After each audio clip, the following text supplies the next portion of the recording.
С июля по октябрь 2020 года на электронную почту Международного аэропорта имени Геннадия Невельского в городе Хабаровске регулярно поступали сообщения о заложенных взрывных устройствах.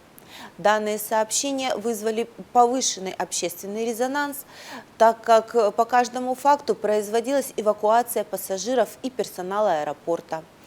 Имелись случаи многочисленных задержек вылета авиарейсов.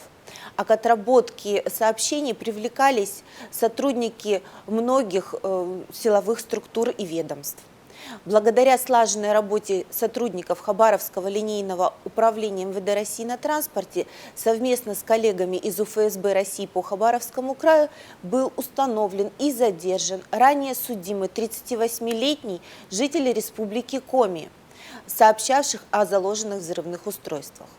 В ходе предварительного следствия было установлено, что мужчина со своего мобильного телефона, используя специальное приложение, которое позволяет скрывать реальный IP-адрес используемого устройства, направлял сообщения на электронную почту аэропорта. Следователями доказана причастность обвиняемого к 18 эпизодам преступной деятельности.